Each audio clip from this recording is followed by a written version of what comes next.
Section 2. You will hear the education officer of a dinosaur museum giving information to some teachers who are planning a school visit. First, you have some time to look at questions 11 to 15.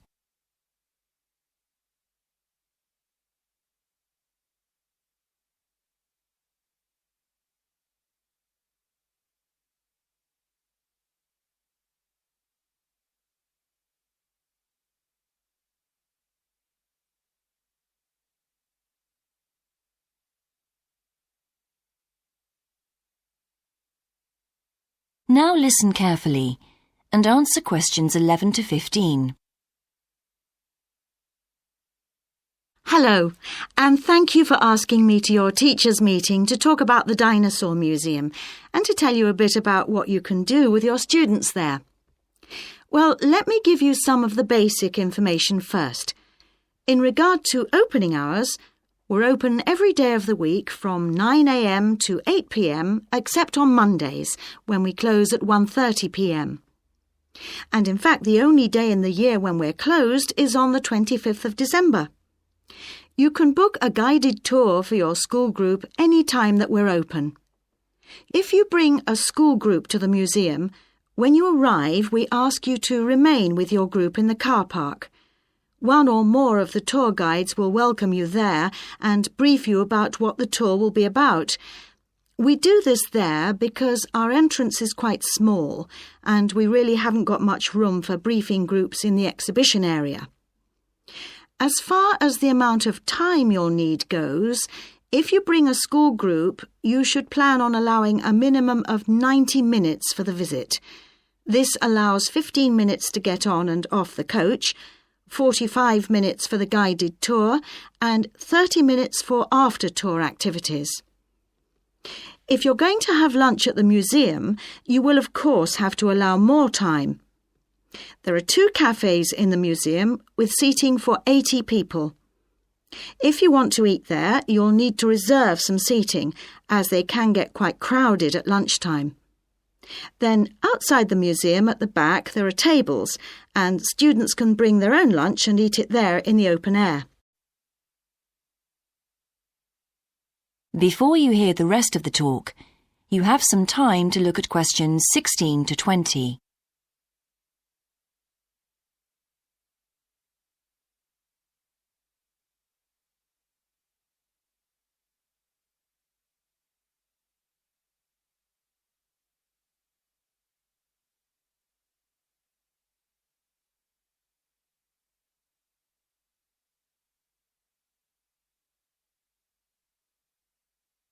Now listen and answer questions 16 to 20.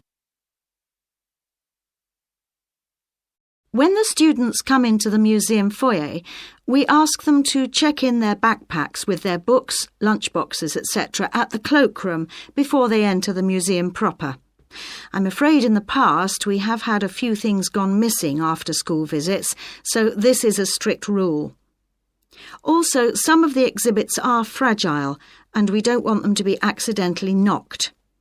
But we do provide school students with handouts with questions and quizzes on them. There's so much that students can learn in the museum, and it's fun for them to have something to do. Of course, they'll need to bring something to write with for these. We do allow students to take photographs.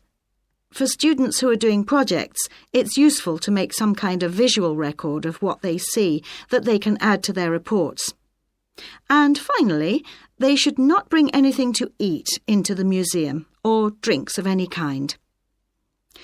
There are also a few things that students can do after the tour. In the theaterette on the ground floor, there are continuous screenings of short documentaries about dinosaurs which they can see at any time. We used to have an activity room with more interactive things like making models of dinosaurs and drawing and painting pictures, even hunting for dinosaur eggs. But unfortunately, the room was damaged in a bad storm recently when water came in the roof, so that's closed at the moment. But we do have an IT centre where students have access to CD-ROMs with a range of dinosaur games.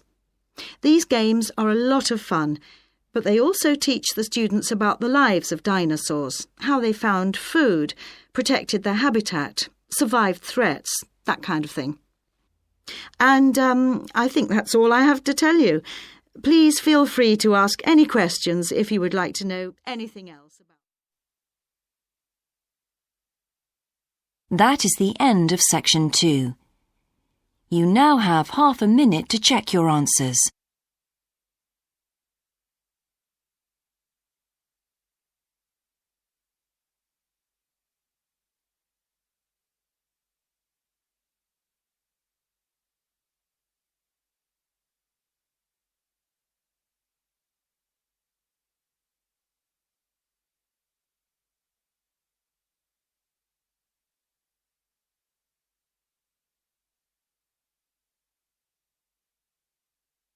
Now turn to section 3.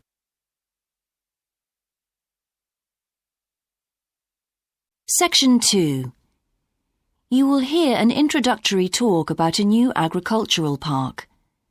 First, you have some time to look at questions 11 to 14.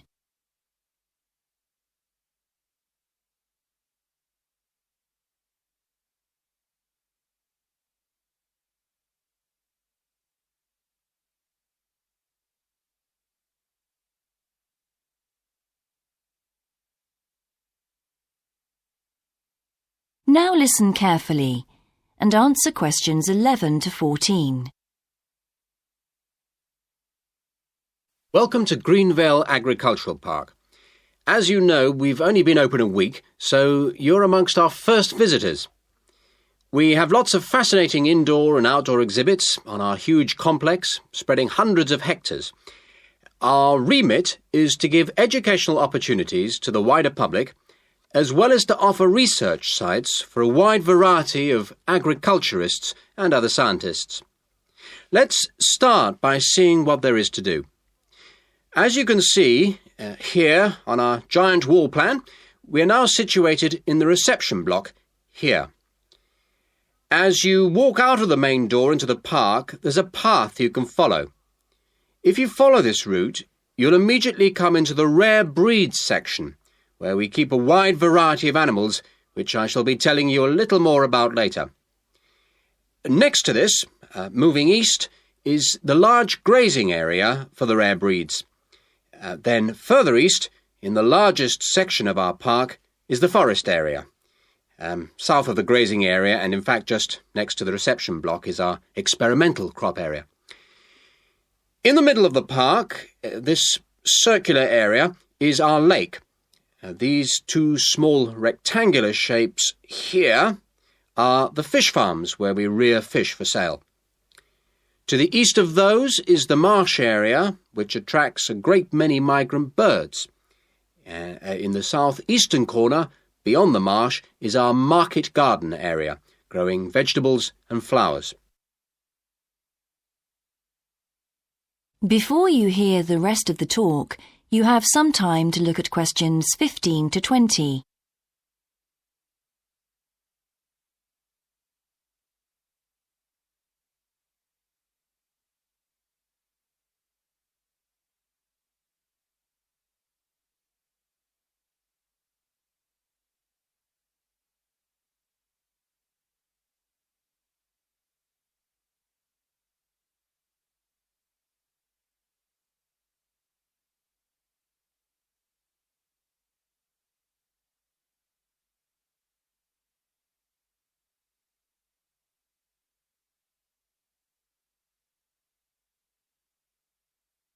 Now listen and answer questions 15 to 20. All these areas can be visited by the general public for almost all the year. Although, please take note of the large signs at the entrance to each area, which tell you when certain areas are being used for particular controlled experiments and are therefore temporarily out of bounds to the public. You can see for yourself what a huge area the park covers, and a key question is always, how can we move around? Well, you have a choice of means, all environmentally friendly. Cars are banned in the park, we have bicycles, which you can hire behind the reception block here. The healthy ones of you can go on foot. And finally, there's our electric tram, powered from solar cells. You find more information about this at the front entrance. A good place to start on your tour is the rare breed section. We keep goats, sheep and hens and other kinds of poultry. We're also thinking of bringing in cows and horses, but we do not as yet have facilities for these bigger animals. The animals are fed in public twice a day, and a short lecture given on their feeding habits and nutritional needs. These are very popular with the public, but of course we mustn't lose sight of the main purpose of having this section, not as such to preserve rare animals, but to maintain the diversity of breeds, to broaden the gene pool for agricultural development. Greenvale changes with the seasons, with different events happening at different times of the year. May will be perhaps our most spectacular month, with the arrival of the Canada geese, and when our fruit trees will be in full blossom. But there are interesting events on all year round. For example, John Havers, our expert fly fisherman, is currently giving displays on the lake. Each of the sections has its own seasonal calendar, and please consult the summary board at the main entrance. And the final section, as we return to the reception blocks, is the orchard.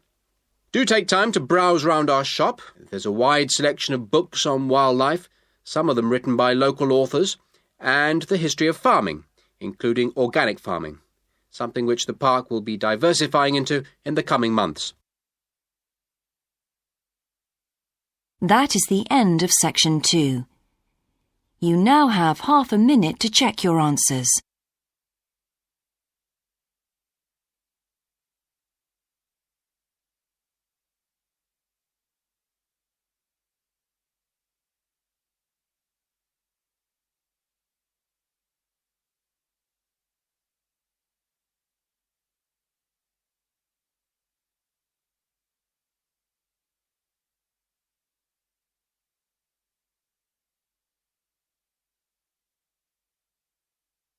Now turn to section 3.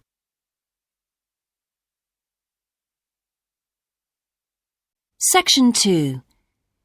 You will hear a man talking on the radio about a national arts centre. First, you have some time to look at questions 11 to 16.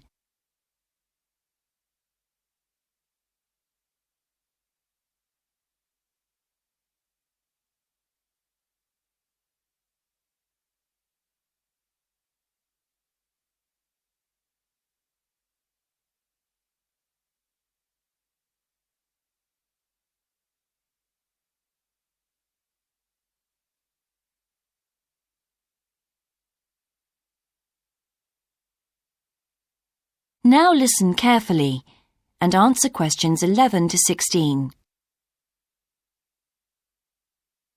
Hello, and welcome to Focus on the Arts. I'm your host, Dave Green, and this is your very own local radio programme.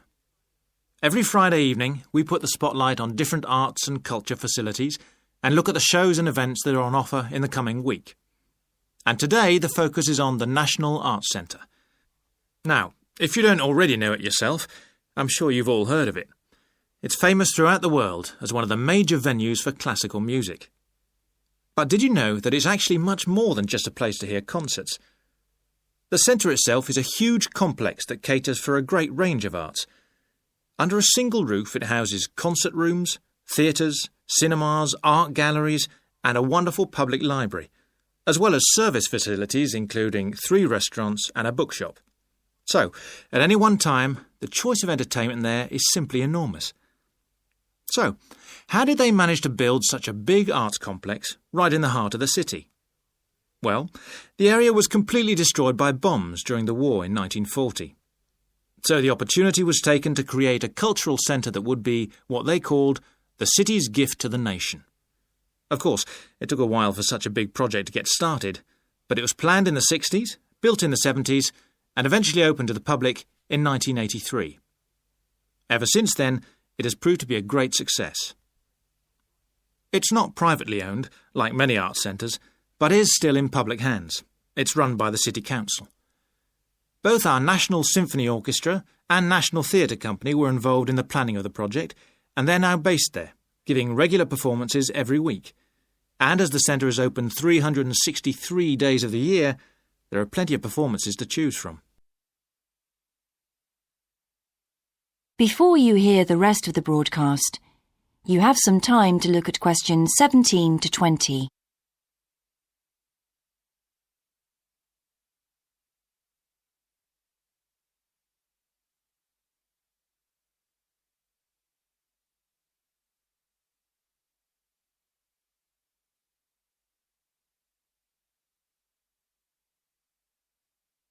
Now listen and answer questions 17 to 20.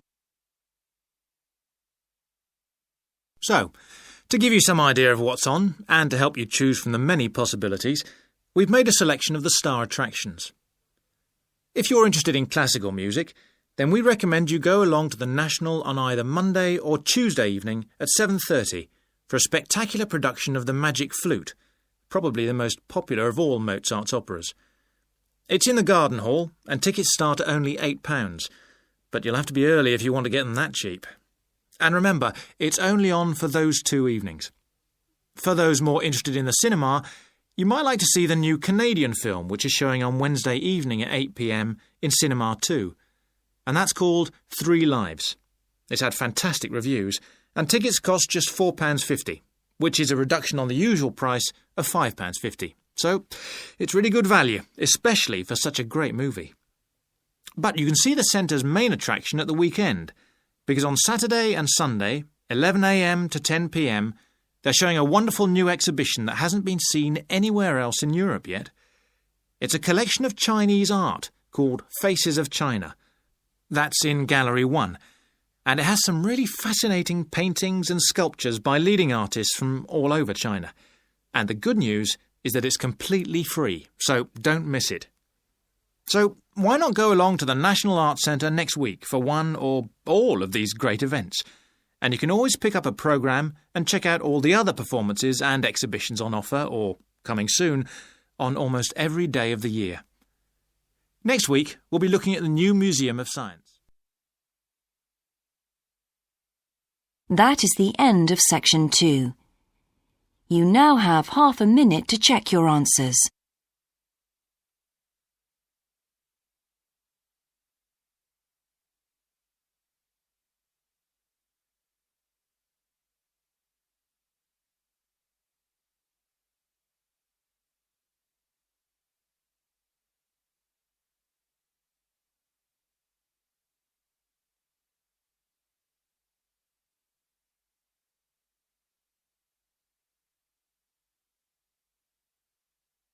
Now turn to section 3.